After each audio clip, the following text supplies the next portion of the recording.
जी अध्यक्ष बीजेपी फतेहाबाद प्रवीण जोड़ा जी।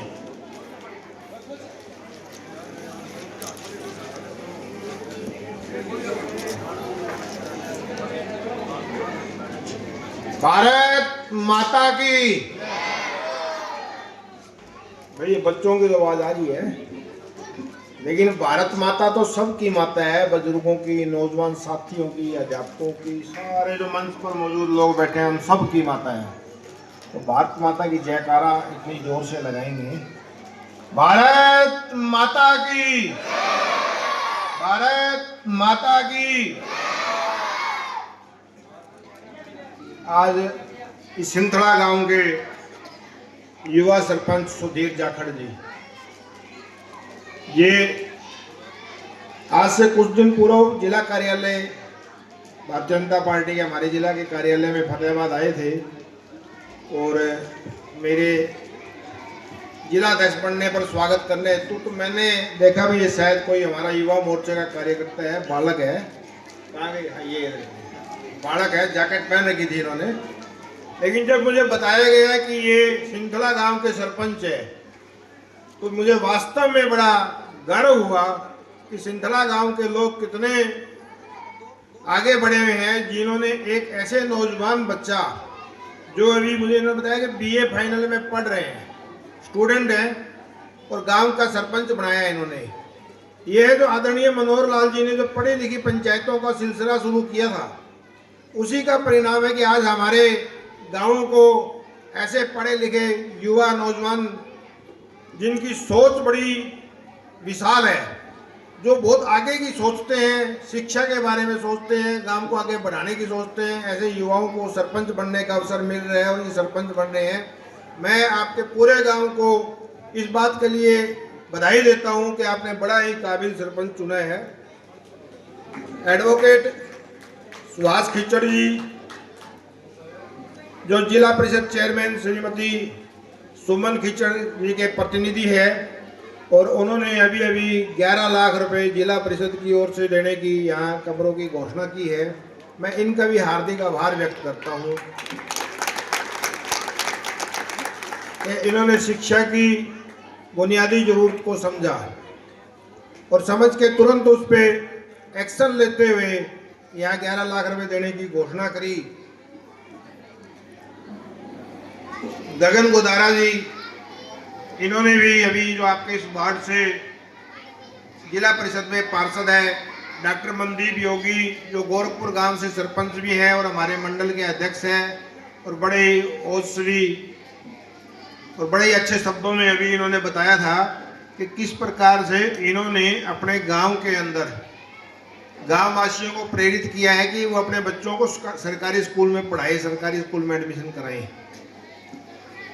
एक बात तो तय है कि अगर मेरा बच्चा इस स्कूल में पढ़ता होगा तो मेरी सोच ये रहेगी कि मैं स्कूल के विकास के बारे में सोचूं, इस स्कूल के डेवलपमेंट के बारे में सोचूं और इस स्कूल की चिंता करूं। लेकिन दुर्भाग्य से हम अपने बच्चों को तो पढ़ने के लिए किसी प्राइवेट स्कूल में भेज देते हैं, और सबसे बड़ी विडंबनाजनक स्थिति ये देखने में आती है कि स्कूल के अध्यापकों के बच्चे भी किसी दूसरे स्कूल में पढ़ रहे होते हैं।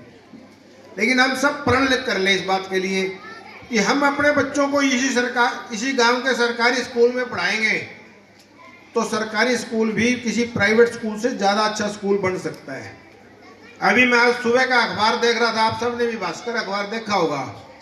फतेहाबाद में एक ढाणी ढाका गाँव है, ढाणी ढाका गाँव का जो स्कूल है, उस स्कूल को गाँव वासियों ने, ग्राम की पंचायत ने अपने स्तर के ऊपर वहाँ गांव के अंदर से चंदा इकट्ठा करके पंचायत के फंड से उस स्कूल को भव्य रूप दिया है उन्होंने।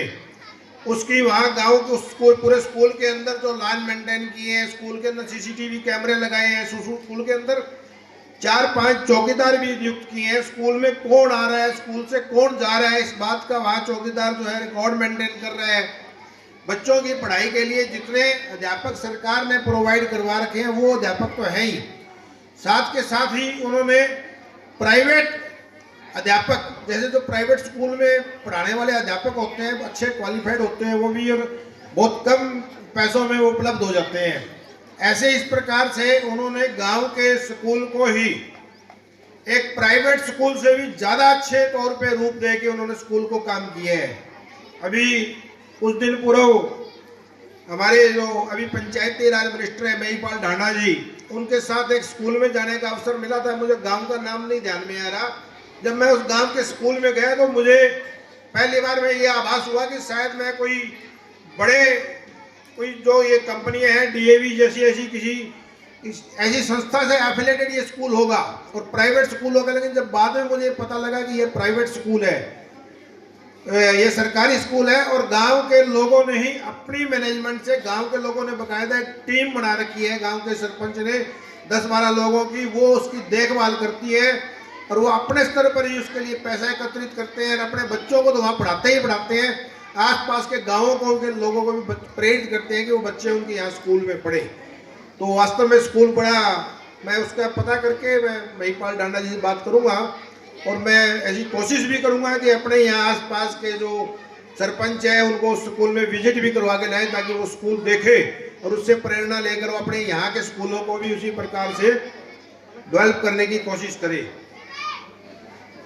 इस गांव के यहाँ के स्कूल के मुख्य अध्यापक श्री बलजीत सिंह जी, हेमंत बैजलपुरिया जी सरपंच साहब, जोगिंदर ओला जी सरपंच साहब, मेरे साथ आए हैं हमारे बीजेपी के सनियाड़ा मंडल के अध्यक्ष विनोद खिचड़ जी, हमारे बड़े ही प्रतिभावान जिला में हमारे उपाध्यक्ष श्री जगदीश शर्मा जी, हमारे जिला के उपाध्यक्ष अनिल सिहाग जी, हमारे विक्रम शर्मा जी जिला में सचिव है, आपके गुना के रहने वाले हैं, डॉक्टर मदन लाल जी, मक्खन बिश्नोई जी, विजय जी जो आप सरपंच साहब के पिताजी हैं, रामनारायण गेदर जी, जिले सिंह जाखड़ जी, राजेंद्र ठाकुर जी, मनीराम जी और फकीरचंद जाखड़ जी सहित यहाँ पर मौजूद मेरे सभी सिंधड़ा गांव के देवतुल्य बुजुर्गों, मेरी माताओं, मेरे नौजवान साथियों और मेरे छोटे छोटे प्यारे बच्चों, अभी जिस प्रकार से बात कर रहे थे, यहाँ हमारे अभी स्कूल के प्राइमरी स्कूल के टीचर भाई प्रवीण, बड़सी हैं आप, बड़सी गांव के रहने वाले हैं कि बड़सी गोत है? आसी के नजदीक बड़सी गांव है, जो मैं जानता हूं बड़सी के बहुत सारे लोगों को।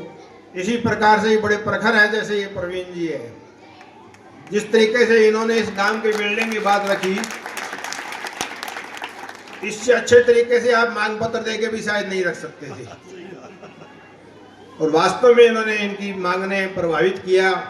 मैं आप सबको यहाँ विश्वास दिलाता हूँ कि जिला परिषद से हमारे एडवोकेट सुभाष जी ने 11 लाख रुपए देने की घोषणा करी है, लेकिन यहाँ के बिल्डिंग के काम के अंदर मुझे बताया गया कि ये जो कमरे हैं ये भी, इनमें भी रिपेयरिंग की जरूरत है और सामने वाले कमरे तो मैं देख रहा हूँ तोड़ के दोबारा बनवाए जाने की जरूरत है।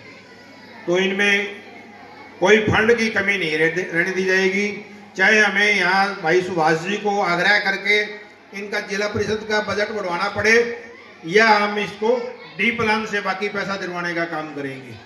किसी भी तरीके से बजट की कमी नहीं आने दी जाएगी।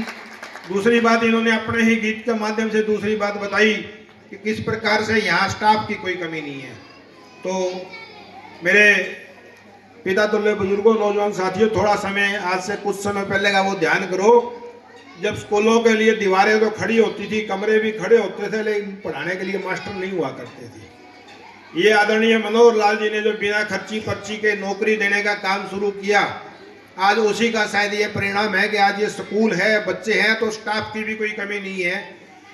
और इस स्कूल को अभी पिछले ही दिनों मेरी जानकारी में आया कि प्राइमरी से अपग्रेड करके मिडिल कर दिया गया। और आप ही के गांव से थोड़ी ही दूर टिब्बी गांव है, मेरे ख्याल में 1-1.5 किलोमीटर पड़ता होगा सरपंच साहब, 1 किलोमीटर दूर टिब्बी गांव है, वहाँ का प्राइमरी +2 तक का सीनियर सेकेंडरी स्कूल है वहाँ पे। और इस गांव से उस गांव को जोड़ने के लिए जो पहले कच्चा रास्ता था, वो रास्ता भी अभी पक्का हो गया कि नहीं हो गया? तो ताड़ी बजाओ भाई, गांव का रास्ता पक्का हो गया। बताओ, 1.5 किलोमीटर से स्कूल है, गांव का कोई टाबर, कोई लड़की, कोई लड़का पढ़ने से वंचित ना रहे। +2 तक की स्कूल यहाँ गांव से पढ़े और इसके बाद आदरणीय मनोहर लाल जी ने हर 20 किलोमीटर पे कॉलेज की योजना के तहत भूना के अंदर आपका कॉलेज खुलवा दिया। यहाँ से +2 करे और उसके बाद बच्चा यहाँ भूना के अंदर जाके पढ़े। ऐसा शिक्षा का प्रबंध आपके दरवाजे के ऊपर भारतीय जनता पार्टी की सरकार ने आदरणीय मनोहर लाल जी के नेतृत्व में और आदरणीय नायब सिंह सैनी जी के नेतृत्व में ऐसा प्रबंध सरकार ने किया कि नहीं किया, बताइए, किया कि नहीं किया? अभी अभी जो नायब सिंह सैनी जी ने शपथ लेने से पहले एक शपथ ली कि मैं सरकार में अपना काम तब शुरू करूंगा जब मैं हरियाणा के 25,000 से ऊपर नौजवान साथियों को पहले अपनी कलम से रोजगार देने का काम शुरू करूंगा। उन्होंने 25,000 नौजवान लोगों को जो रोजगार दिया, उसमें अपने गांव के कितने लोगों को रोजगार मिला?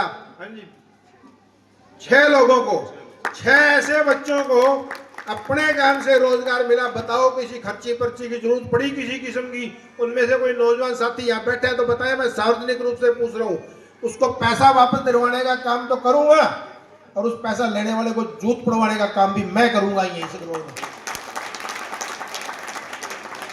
ऐसी नायब सिंह सैनी जी की सरकार जो शिक्षा के विषय में निरंतर हरियाणा की प्रगति के विषय में सोचती रहती है, यह हमारा सौभाग्य है। मेरे ग्रामीण बंधुओं, छोटे छोटे बच्चे सुबह के बैठे हैं, मैं आपके बीच में लंबी बात नहीं रखूंगा। मैं सभी बच्चों को, आप सब ग्रामवासियों को नव वर्ष की शुभकामना देता हूं।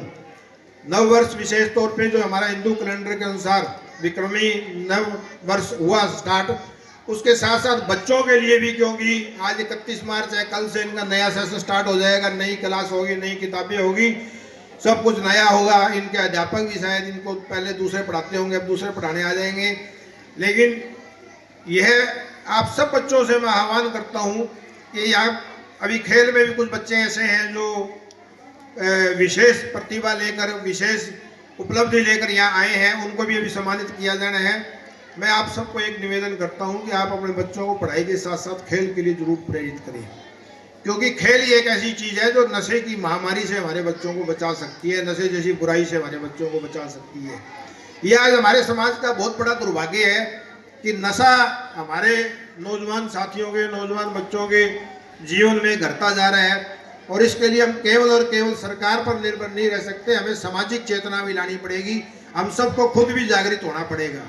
छोटी छोटी चीज़ें हैं जो हमारे ध्यान दिए जाने की जरूरत है।